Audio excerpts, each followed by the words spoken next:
The ships arrived like ghosts, battered, blinking, drifting on fumes and fear. 16 vessels, all different, all limping. Hulls cracked. Lights dim. No formation, no coordination. Just raw, chaotic survival dragging itself through the void. And in front of them, parked calmly in orbit above a dead red dwarf system, sat something much worse than the enemy they fled. The Terran war convoy. They hadn't even cloaked it. Just sat there, 17 ships in precise formation, their hulls dull and unassuming, no weapons visible, no signals transmitted.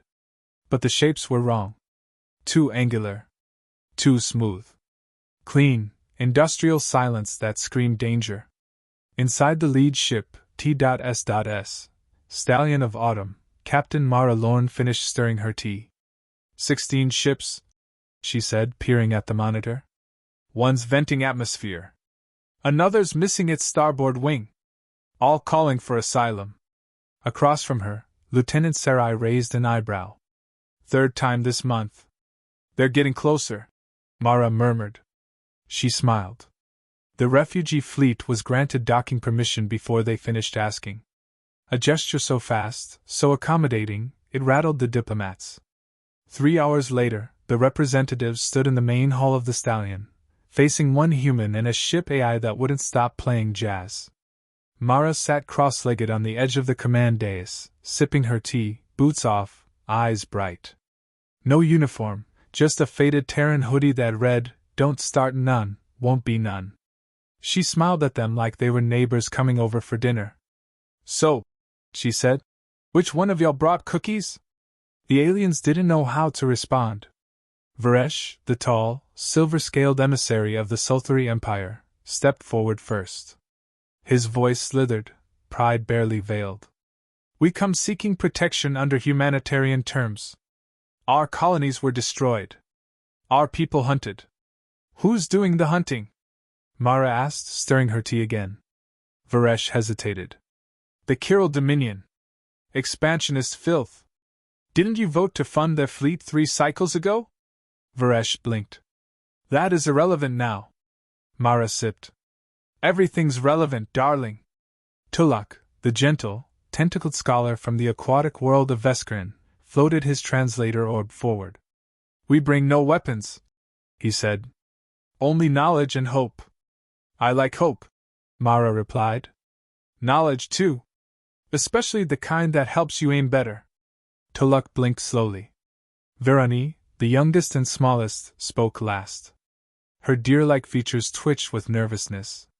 "They said we were safe. Then they came. Burned our cities. Took our stars." Mara's face softened. "And now you're here." Virani nodded. "We didn't know who else would listen." Mara stood, setting her cup aside. "Oh honey, we always listen. That's the problem." They were given quarters, spacious, clean, eerily organized. Food arrived without being ordered. The doors locked with the softest click imaginable. Later, in a shared mess hall, the aliens watched the humans from a corner. No guards stood watch. No alarms.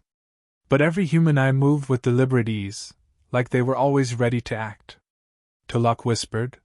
"They are not like the other powers." Varesh snorted. "They're uncultured brutes. Playing nice while their weapons watch us." "No," Tulak said. "They're not playing."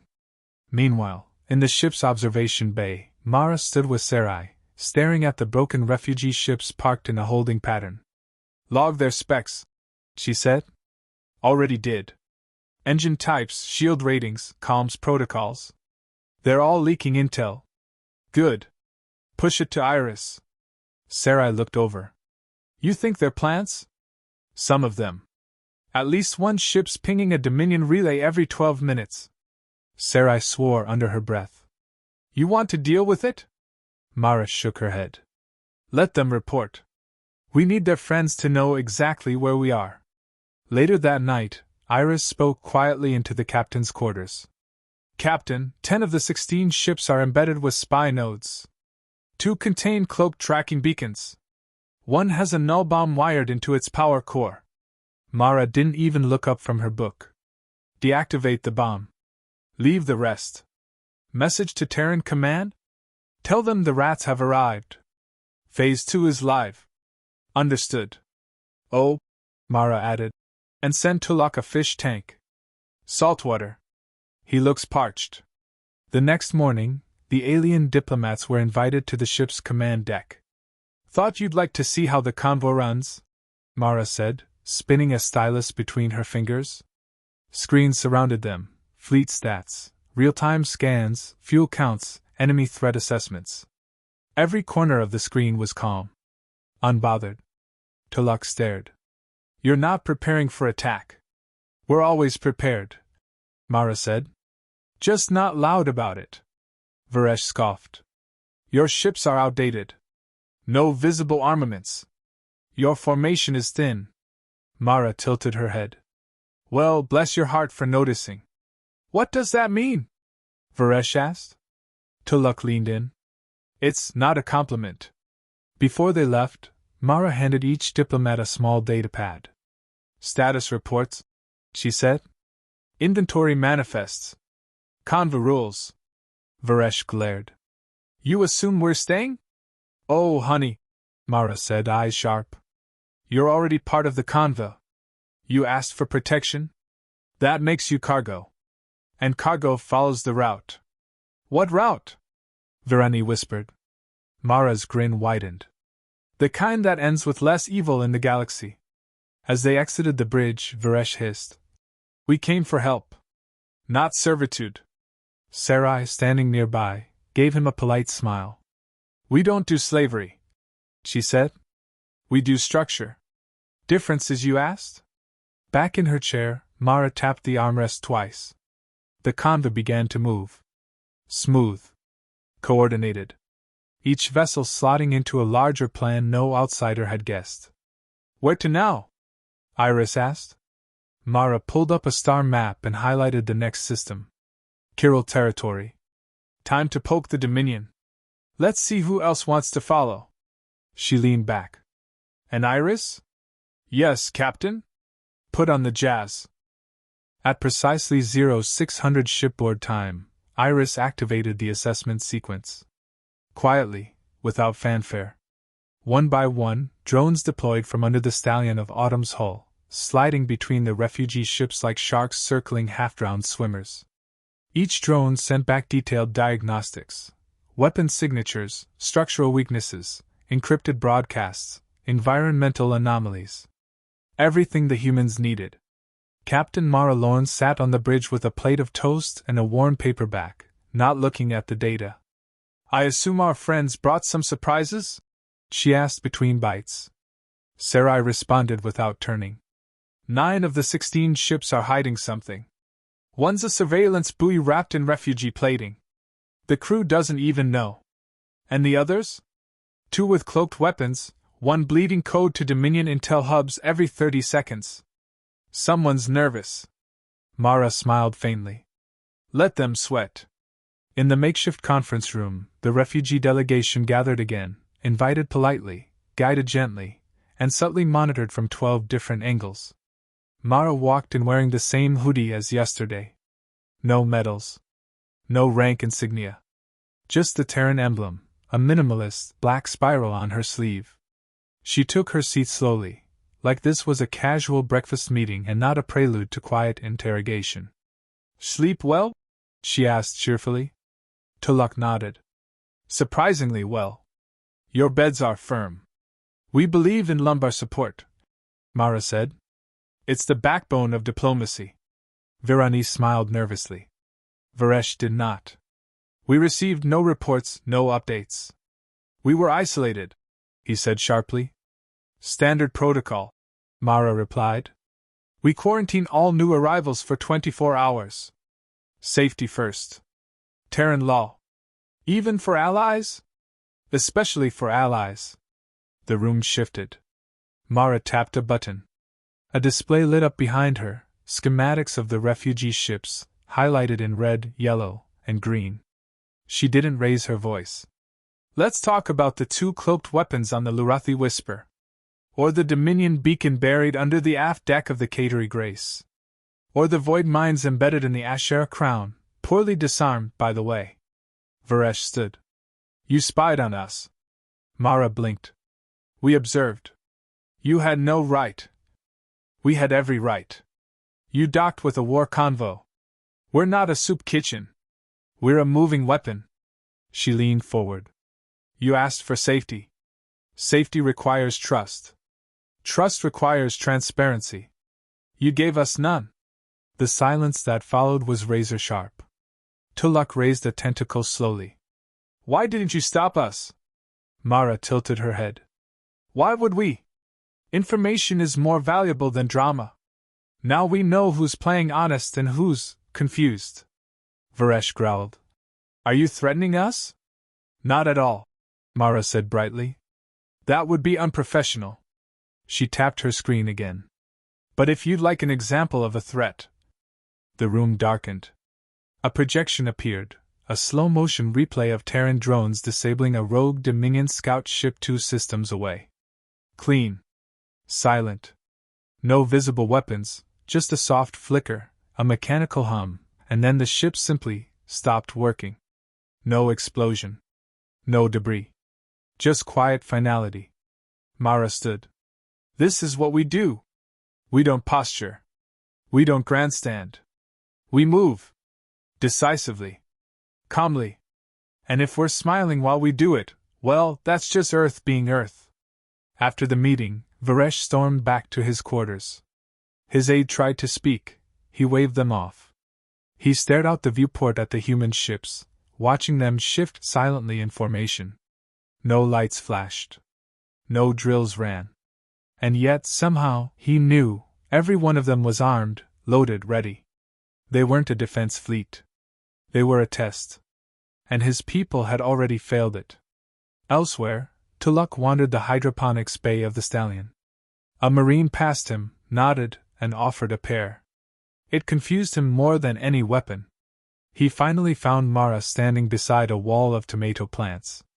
They're engineered to grow in half-gravity, she said without turning. Tastes better, too. He studied her. Why show us this? Why offer peace, then show your claws? Mara shrugged. Because it's real. We are polite. We are generous. We're just very, very tired of being underestimated. Tulak nodded slowly. You let them come to you. She smiled. We always do. Virani, meanwhile, sat alone in the quiet of the guest quarters, watching a Terran documentary on World War II, with wide, horrified eyes. She hadn't known. Humans had warred against themselves long before they reached the stars. And won. Not through numbers. Through grit. Through fire. Through sheer, relentless refusal to quit. A line from the film echoed in her ears. Asterisk. We weren't the biggest. Just the last one standing. Asterisk. She stared out the window at the convoy. For the first time since fleeing her home, she felt something worse than fear. She felt respect. Back on the bridge, Sarai reviewed the surveillance logs. 3 ships tried to scramble their internal comms. 1 powered down shields to reroute coolant. They're overheating. Probably panicked. Mara didn't look up. Let them. It's part of the process. Process? The realization, Mara said, that they didn't find sanctuary. She turned, eyes like cold iron behind the warmth of her smile. They found structure. That evening, a message pulsed out from the Stallion to the rest of the convoy. It wasn't a warning. It was a schedule. Routes. Resupply points. Assigned escort patterns. The refugees weren't guests anymore. They were in formation. The Kirill Dominion fleet arrived without warning. 12 warships breached the system perimeter at once, their hulls bristling with jagged turrets and radiation-scarred armor. They were loud, ugly, and overconfident, painted in red authority, broadcasting threats in a dozen languages. Their lead ship opened comms instantly, voice booming. Terran vessels, stand down. You are harboring fugitives of state. Cease propulsion, deactivate defenses, and surrender all refugees immediately. Captain Mara Lorne didn't even pause her conversation. She was in the galley, mid-slice through a lemon tart, chatting with Sarai about her grandmother's recipe. She took a bite, nodded in approval, and then tapped her comm. Iris, be a dear and put them on hold. The Kirill flagship received a polite text reply. Asterisk. One moment, please. We're baking. Asterisk. On the bridge, Iris brought the full tactical map online. The Dominion ships had spread into a wide net, trying to encircle the convoy from 3 vectors. Textbook flex, Sarai muttered. Push from above, pinch from behind. They want us to scatter, said Ensign Rowe, hands flying across the interface. Split the convoy, break our cohesion. Mara stepped onto the bridge calmly, finishing her tart. Let them try. The convoy didn't run. It compressed. The Terran ships fell into a tight phalanx, silent and efficient. Civilian-looking cargo vessels shifted formation with uncanny precision, as if they'd rehearsed this moment 100 times. And they had. From the refugee ships, the aliens watched with growing unease. The Terrans weren't broadcasting warnings. They weren't scrambling. They were waiting. Verani stared through her viewport, knuckles white. This isn't a defense, she whispered. It's an ambush. Varesh was pacing. They're bluffing. Dominion ships outnumber them.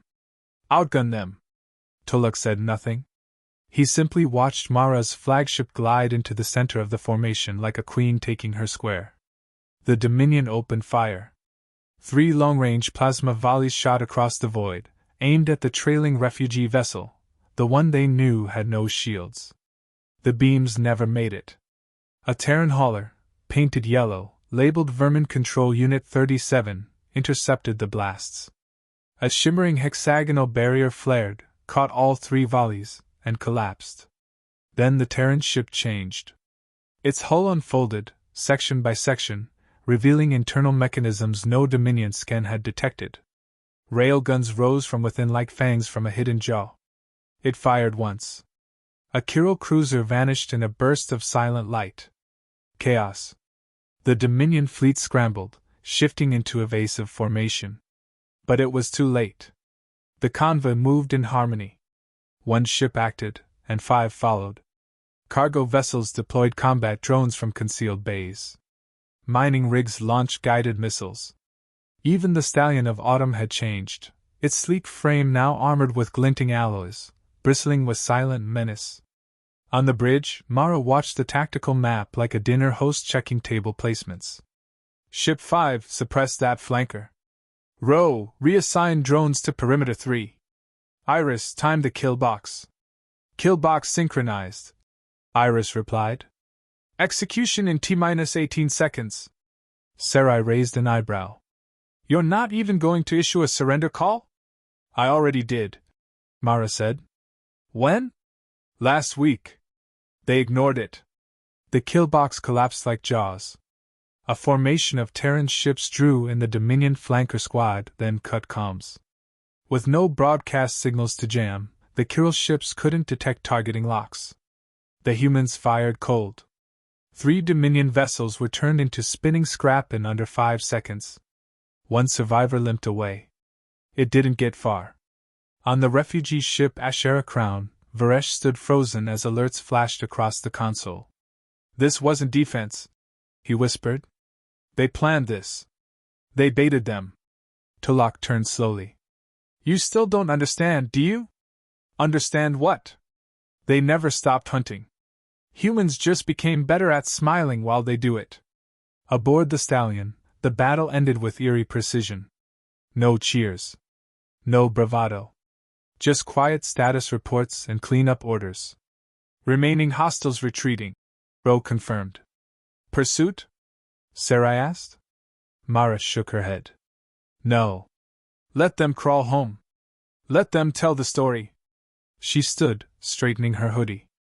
An Iris? Yes, Captain. Schedule a broadcast. Standard PR tone or something more ominous? Give it teeth. But smile.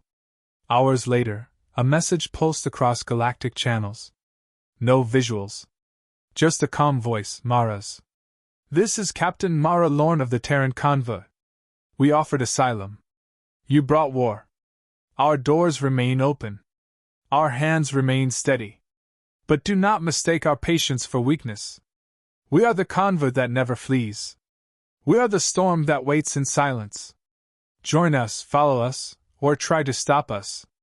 Just know, we don't warn twice. The message echoed for days across systems. Some feared it. Some laughed at it. But all remembered it. Especially those who watched 16 refugee ships fall into lockstep behind the Terran fleet, their trajectories updated, their names logged into a growing list of protected cargo. Protected, yes. But never free again. It began with silence. Not the peaceful kind. The kind that weighed heavy on the chest. That made your skin crawl like something just stopped watching, or just started. The Dominion fleet was gone. Wreckage drifted behind them like breadcrumbs. The convoy didn't pause to celebrate. No speeches. No salutes. The cleanup drones were already at work. What the refugees didn't understand, what they were only now beginning to grasp, was that this wasn't a single battle. It was step 3 of 17. Tuluk stood on the observation deck of the Stallion of Autumn, gazing at the coordinated ballet of Terran ships realigning. None veered. None staggered. Every movement was efficient, exact, like part of a grand design no outsider could see. He didn't notice Mara standing beside him until she spoke. We left 2 wrecks behind on purpose. Tuluk turned. To intimidate? To invite, she said calm. Wreckage tells 2 stories. One of failure. One of possibility. Possibility? Survivors always talk. They'll tell others what they saw. Then they'll come find us. He frowned. You want them to come? Oh no. We need them to. Meanwhile, Varesh was in a secure debriefing room, if one could call it a room. It had no walls, only transparent screens filled with data flowing in every direction. Charts. Maps. Enemy breakdowns. Star system projections. He stood surrounded by human intelligence like a child lost in a storm. Across from him sat Sarai. Poised. Pleasant. Entirely in control. You've had questions, she said. Varesh narrowed his eyes. What is this convoy really? She smiled. Correction. You're not in the convoy. You're in the formation. The convoy is something else entirely. You used us as bait. We rescued you as bait. There's a difference. Varesh scowled. You could have warned us. We did, she said simply. You just didn't speak the language yet. Elsewhere, Virani wandered the central archive, curious more than afraid now. She touched a display, and a projection unfolded video footage, dozens of systems, battles, treaties, betrayals, rescues, retaliations. All of it with one common thread. The convoy. It had been moving for decades. Silent. Purposeful. System by system, it had dismantled slavers, overthrown warmongers, and absorbed only those who asked twice. The first time was always ignored. The second time came with terms. And once you said yes, you never left. Back in the command chamber, Mara sat alone. Iris hovered, lights dimmed. Would you like the next sector briefing? The AI asked. No. A pause. Would you like a drink? No. Another pause. Then, would you like quiet? Mara nodded. For a moment. The stars outside spun slowly. After a long silence, she finally said, Are they ready? Iris processed for half a second. Emotionally, no. Logistically, mostly. Fear is an effective motivator. Mara chuckled. We're such good hosts. Terrifying, too. Always helps. 2 hours later, the refugee leaders were summoned again. This time, not to be warned. To be informed. The chamber wasn't the bridge. It was deeper. Older. The lights were lower. The walls were lined with old Terran flags, not national, but familial. Ships, clans, task groups. Beneath each flag, a name. Some had flowers. Others had burn marks. The air here felt heavier. Mara stood at the center. You came to us for safety, she began. You got it. What you didn't know was that safety comes with structure. Order. Mission. She stepped aside. A massive map blinked to life, systems highlighted in red. These are the territories controlled by destabilizing powers. Slavers. Raiders. Empires built on bones. The Dominion wasn't the worst. Just the noisiest. She tapped a section, half a sector flickered to orange. That's our corridor. We clear 10 light years at a time. Maintain supply routes. Rescue who we can. Burn who we can't. You're cleaning the galaxy, Tuluk said quietly. We're retilling the soil, Mara corrected. So something better can grow. Varesh finally spoke. And us? What are we in this plan? Your tools right now. Maybe later you'll become allies. Varesh growled. We're not your servants. No, Mara said, stepping forward, eyes cold now. But you are alive because we let you be. That wasn't a favor. That was an investment. A cold realization settled into the room. They weren't passengers. They were being repurposed. Tuluk looked around slowly. How many others like us have you taken in? Mara turned. Not taken in, she said softly. Asterisk converted star dot. She tapped the display. Another system lit up. Then another. You're not the first to beg at our gate. You won't be the last. But unlike others, we don't build empires. We build momentum. That night, the refugee ships received upload packets, new navigation protocols, encrypted comm frequencies, target IDs. They weren't asked? They were included. Every ship was now a numbered unit in the Terran ledger. Every captain had a liaison. Every movement was synced to the convoy pulse. Their names were not removed. But their roles were rewritten. Virani sat quietly in her room, watching her ship's systems auto-update without error. She thought about home. About loss. Then she thought about Mara's voice. Not angry. Not cruel. Just final. She stood slowly and walked to the viewport. Ahead, the convoy glided forward through the stars. Behind them, the Dominion wreckage twinkled in pieces. In the dark between, something terrible stirred. And the humans were heading straight for it, with smiles.